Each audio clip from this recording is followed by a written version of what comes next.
All right, everyone. So I want to give you guys some of my thoughts on some things that I've been noticing lately, and I'm pretty certain everyone here has noticed the same thing, and that is the nationalist versus the establishment, and how within this battle between the establishment and the nationalist, there is a fight between the nationalist and the judiciary, and you will have this sort of battle between these nationalist figures and judges and prosecutors, and we saw this sort of thing in America recently with Donald Trump. You had Judge Juan Merchan trying to put Donald Trump in prison. And how did Donald Trump's followers see it? They saw it as the establishment using the judiciary as a weapon against their guy. They felt even more emboldened by this because they said, look, our guy is fighting against the elites. The elites are now going after him. This confirms that Donald Trump is indeed a threat to the corrupt liberal establishment, the corrupt liberal elites. And so they became even more arduous for Donald Trump. It did not hurt Trump's movement at all. And now you have a similar thing happening in France, where you have Marine Le Pen, the biggest nationalist politician in France, whose political party has a major presence within the French parliament. And Marine Le Pen is going through a legal battle. Prosecutors are trying to get her sentenced to 2 years in prison, and also they are trying to sentence her with a 5-year ban from running for political office. They're trying to block her from running for politics, running for a political position. And so how do Marine Le Pen's followers perceive this? They perceive this as the establishment going after their lady. And you know what? They're right. The establishment is trying to go after her. I think it's quite obvious that they are using the judicial branch of society as a weapon against her, because she is a threat to the establishment. Think about it. For so many decades, the establishment has been in power, and the establishment has been, for the most part, liberal, and they see the rise of these nationalists as a threat to their existence, and so they are fighting back. Establishment governments, establishment systems will always fight back when they see political outliers rising up above from the fog of obscurity and becoming a serious political force that is a threat to their existence. And so the establishment attacks. That's how it always works. That's how it has always worked. The political establishment in Judea killed Jesus Christ. And did that stop Christianity? Did it stop the spread of Christ's teachings? No, it did not. The Jewish religious establishment persecuted the church after the resurrection of Christ.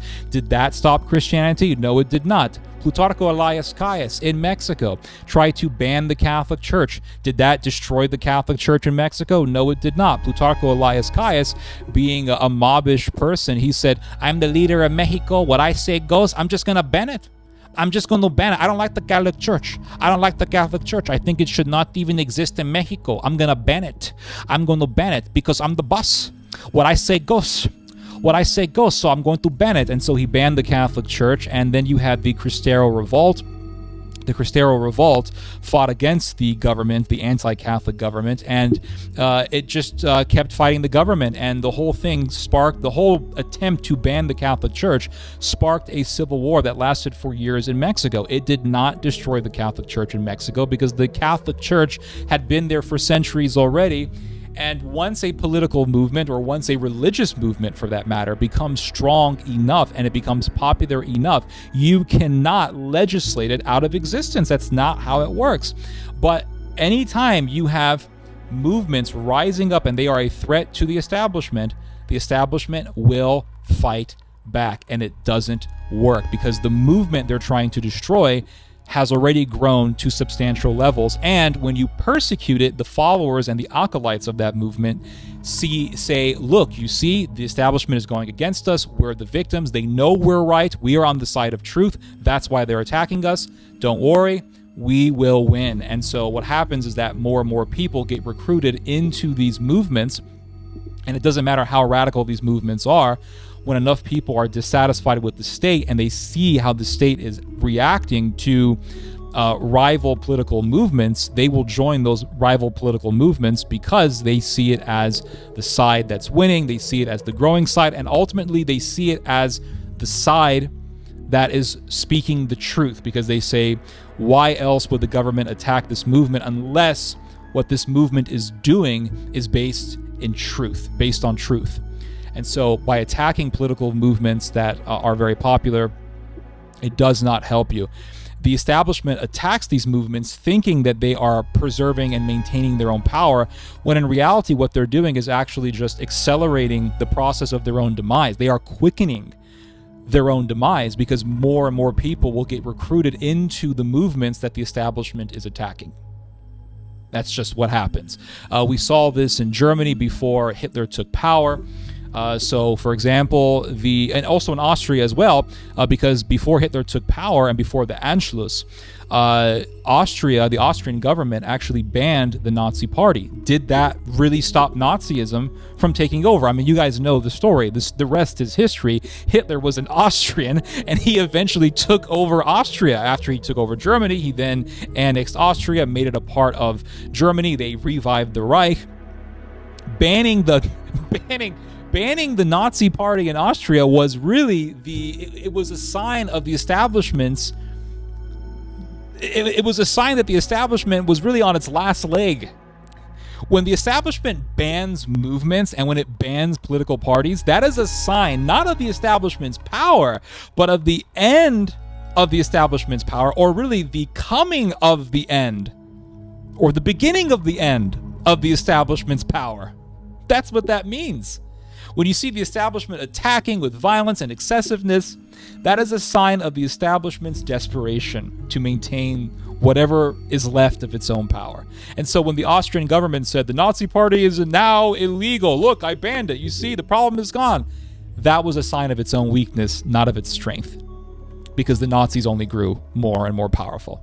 And then in Germany, they also tried to impose laws to suppress the Nazi movement. So, for example, in 1930, just a few years before Hitler took over Germany, in 1930, there were 3 men in Leipzig who got charged with a crime and they were put on trial. What was their crime, you ask? Their crime was being members of the Nazi Party. That's right. So basically, the German government tried to outlaw the Nazi Party. Did that work? It's a pretty... the answer is pretty damn obvious. We all know the rest of the story about the Nazis in Germany. The Nazis won in the electoral battle. They took over Germany. But those 3 men who were put on trial, their crime was being members of the Nazi Party, and they brought Hitler over to be a witness, to act as a witness in favor of those 3 men. And so here was Hitler in this courtroom giving his testimony, and the courtroom was packed with people, and these people were not haters of Hitler. These people were lovers of Hitler, and they were people outside of the court wondering what Hitler was gonna say. They were interested in what Hitler had to say. So the courtroom was not filled with people who were anti-Nazi. It was filled with people who loved and admired Nazism and Adolf Hitler and the Nazi Party. So here was the establishment saying, okay, we're going to try to ban the Nazis. That's how we're going to end the problem of Nazism. And here they were trying men for being members of the Nazi Party. And here were the masses gathered around this trial, because the trial was a very famous trial in Germany at the time. In fact, it gained Hitler a lot of publicity. And so all these people were listening to the story. They were very fascinated and they were fixated on this story, not because they hated Hitler, but because they loved him. So here was the establishment trying with desperation, in its last desperate attempt to put an end to this major political enemy. And here were the masses supporting the enemy of the establishment. And what did Hitler say as a witness in this trial? He said, "We will attain legal power through legal means." He said, "We will gain political victory over Germany through the legal way, through elections." And so what image did Hitler provide for himself? What image was he projecting here? He was projecting the image of someone who was law-abiding, and he was simply a mere patriot wanting to run for political office to fix and to defend and to protect Germany, his country. And so how did the establishment perceive Hitler? As dangerous, as a thug, as an enemy, as destructive. And how did the people perceive Hitler? as a simple patriot wanting to rule over Germany through legal means and to protect his country. That was it. And people loved Hitler. You cannot legislate a movement out of existence. And you watch, Marine Le Pen's movement is only going to grow stronger. And if she's gone for whatever reason, that's not going to get rid of nationalism. It's only going to increase. And the establishment sees the writing on the wall. It sees the writing on the wall. And you have a situation in Italy where Meloni, the leader of Italy, is trying to have migrants deported to Albania. And the policy has been a failure. Why? Not because the Italian people don't want migrants sent to Albania, but because Italian judges are going against Meloni and they're saying, you can't do this. So here you have another case of a nationalist in a battle with judges. And you have the same thing happening in Israel with Netanyahu. Netanyahu is in a battle with the judicial branch of the Israeli government. And he's trying to do a judicial overhaul to weaken the power of the judges, because the judges in Israel are the biggest obstacle to the nationalists. Because the nationalists in Israel want to implement Talmudic law. They want to have Talmudic law imposed. They want to have nationalistic laws imposed, and the judges are the biggest hindrance to this. And so what does Netanyahu and his ilk want to do? Weaken the judicial power. And so here you have yet another example of nationalists versus judges, nationalist versus the establishment. And in Israel, you have the liberal establishment, which is nationalistic to a certain extent, but at the same time, they don't want to brutalize Arabs. They don't want racial discrimination. They don't want to see religious discrimination in which you would have Orthodox Jews persecuting religiously liberal Jews or Reform Jews. They don't want to see that sort of thing. They don't want Israel to become a racialist / theocratic society. But then you have the rise of these nationalists in Israel, the Ben Gavirs, the Smotriches. You have these. In Israel, you even have a political party called Jewish Power. I forgot the Hebrew term for it, but in English it translates to Jewish Power. So you have the Jewish Power Party, which is very popular. And while you have the liberal establishment in Israel, who is having most of the kids in Israel? It's the ultra-religious, and it's the nationalist, and it's the religious Zionists. Those are the ones having most of the kids. And so they are outpopulating the more moderate / liberal Israelis. So the liberal / moderate Israelis, they are losing the demographic struggle, because they don't want to have kids. I don't know. They want to just eat falafels and have dogs and cats as their kids. I'm not sure what's going on in their heads, but they are being outpopulated. And so what you see in Israel are these presaging signs of a coming fanatical society.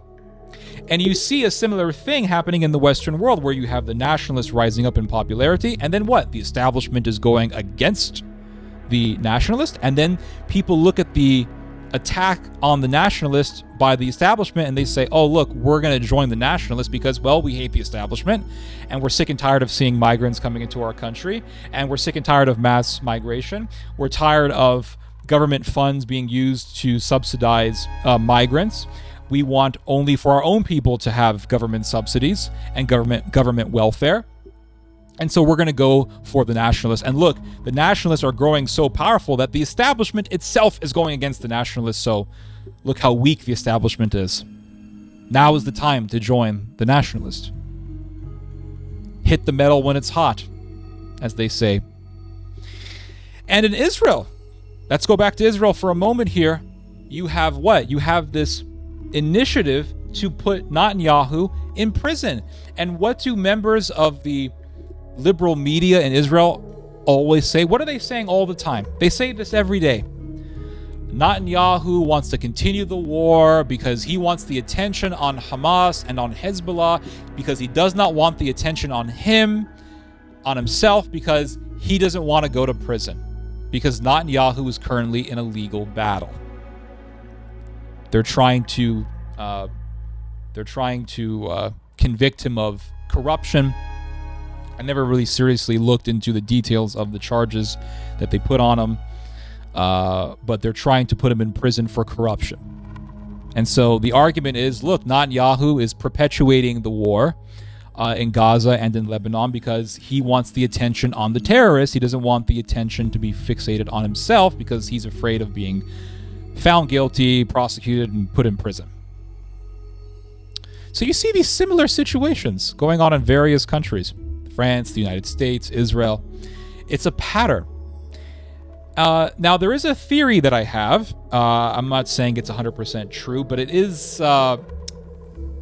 It's a hypothesis. I'm not saying I can prove it 100%, but perhaps, and I could be wrong, but perhaps there is another thing that's happening. Perhaps there is another dimension of all of this.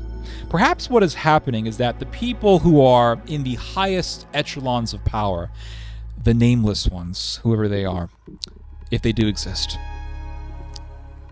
perhaps they are doing all these things, having these nationalist figures persecuted because they want the right-wing surge. They want to see the backlash. They want the right wing to get provoked so that the right wing can get more followers and more recruits, and so that the right wing can actually grow their movement to so that it can become even bigger. Now, why would the elites, or why would certain elites want a right wing surge? Well, this sort of thing happened during the Cold War. During the Cold War, you had Operation Gladio, in which you had the CIA and you had British intelligence and other Western intelligence agencies backing right-wing movements in Europe because they believed that they could use and harness the right-wing movements as a proxy against communism. Remember, this was the Cold War after all. And then also a part of Operation Gladio was doing terrorist attacks. And they did various terrorist attacks, the biggest one being the Bologna massacre. They did various terrorist attacks in the continent of Europe, and then they blamed the terrorist attacks on communists. And this was done as a provocation against communism. They wanted more and more Europeans to become nationalists so that they could hate communists. That was the whole idea.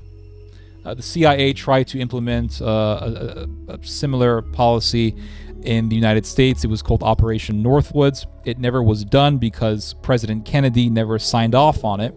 But that plan entailed doing terrorist attacks in the United States and then blaming them on the Cubans. So it's not far-fetched that governments, people within the highest echelons of power, would want a right-wing surge, and that all these attacks on right-wing / nationalist figures are simply being done to provoke people to join the right wing, and so that the right wing movement, or the right wing movements in the Western world, can become bigger, so that they could use these right wing movements as proxies against communism or against leftism, because leftism eventually will lead to socialism, and maybe the elites don't want that. And perhaps this is the reason why Elon Musk is backing Donald Trump. I mean, he only is the richest man in the world, and when you are the richest man in the world, you are in the circle of the elites, and so maybe that's the reason why we're seeing Elon Musk backing not only Donald Trump, but also pretty much every other major right-wing movement in the world, including the Hindu nationalist movement in India. So it's very, very interesting to see what's happening. And also, you know, the establishment, people, see, the theory that I just presented to you, what I'm trying to say is that they are people who are in the highest echelons, or there may be people in the highest echelons who are playing international chess.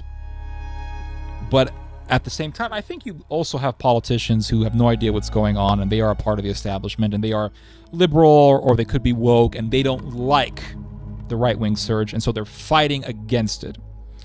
And them fighting against it is provoking people to hate them even more and to join the ranks of these various right-wing / populist movements. And perhaps the elites, people like Elon Musk, they know that these establishment politicians are going to react the way they are against these right-wingers. And knowing how these establishment figures will react, these elites anticipate that the reaction will only gain more recruits for the nationalist movements. And this leads me to another thought. I think that Israel also sees the writing on the wall in regards to this right-wing surge that is a threat to the establishment. You see, for a long time, Israel has enjoyed a golden era. This has been going on since the 6 Days War, and you can trace it back to the end of the Second World War, but it really exploded after the 6 Days War when Israel defeated all these Arab countries, and Americans thought that it was a fulfillment of Bible prophecy. And this golden age is dying out. It really is dying. The golden age for Israel really involved all of the famous movies on the Holocaust, the Hollywood film industry making movies about the Holocaust, all of the museums about the Holocaust, all of the documentaries that have been made about the Holocaust. There really has been a giant industry for talking about the Holocaust. And this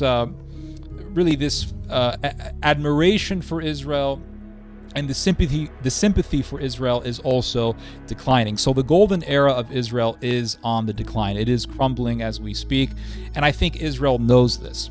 And so you see, on top of this right-wing surge taking place in the midst of the end of Israel's golden age, or of the golden age of Zionism.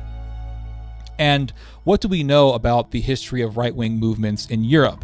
Well, they have a history of butchering Jews. The German nationalists, the Nazis, the Hungarian nationalists, Ukrainian nationalists, Romanian nationalists, all these nationalist movements in Europe in the mid-20th century were hostile to the Jews, hostile towards the Jews. They hated Jews. And so when you see this right-wing surge, I'm pretty certain Israelis and Jewish people in general, knowing the history, they fear that these right-wing movements can actually turn against them. So they have an interest in these right-wing movements being either friendly or just not hostile towards Israel and towards Jews. As long as these right-wing movements are just against Muslims or against migrants from the Third World, Israel doesn't care, because if these movements take serious power in Western countries, it wouldn't affect the relationship between the countries of these movements and Israel. But if they start following the ways of their historical predecessors of the mid-20th century and they begin to hate Jews, that will definitely scare Israel. It would definitely concern Israel, because that would mean Israel losing Western alliances, and that could also mean Western countries doing hostile things against Israel, such as embargoes, or being so indifferent towards Israel that they will turn their backs against Israel, leaving Israel all by itself to deal with a nuclear-armed Iran. And that's something that Israel is very concerned about. And so I think Israel has an interest in having these, to put it better, I think Israel has an interest in these parties being contained. As long as these parties are sympathetic to the Jews or just not hostile, Israel's not losing sleep. So, for example, you have the Freedom Party in the Netherlands, which is ran by Geert Wilders. Geert Wilders is a Zionist. So as long as that guy is the figurehead for nationalism in the Netherlands, Israel's not really worried, because he's a Zionist. Who bankrolled Geert Wilders' campaign? It was Bob Shillman, who was a very wealthy Jewish Zionist funder, who also greenbacked the once very popular conservative American publication Front Page Magazine.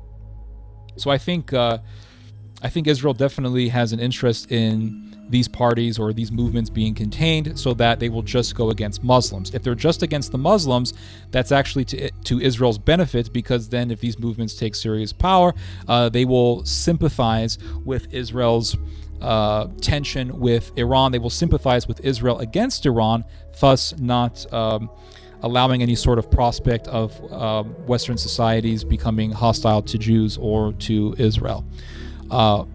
Now, even the people who voted for Geert Wilders could turn against the Jews.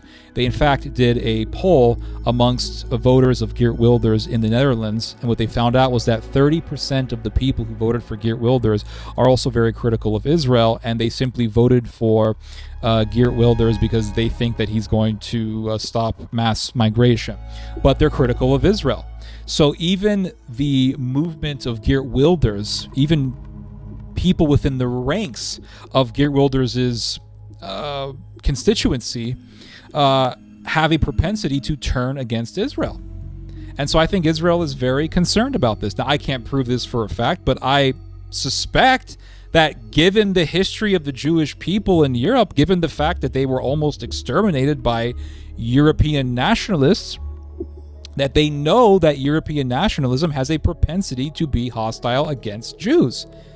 And you already see this sort of thing. So, for example, within the AfD party, one of the biggest leaders is Bjorn Höcke, who has stated that really, frankly, he is against Holocaust memorials. He doesn't like them. He has stated that Germany is acting like a defeated country. He has written articles sympathetic to the Third Reich. The guy is a Nazi, and he is one of the biggest political figureheads in German politics and also in German nationalism. And so if his ideology becomes dominant in Germany, it'll be a big problem for Israel, because that would mean a substantial amount of the German population being hostile towards Jews and towards Israel. So Israel has an interest in the populist/nationalist movements in the Western world being contained. If they're against the Muslims and the Arabs and Africans, who cares? But once they go against Israel, that will be trouble. That would spell trouble for the Jews and for Israel.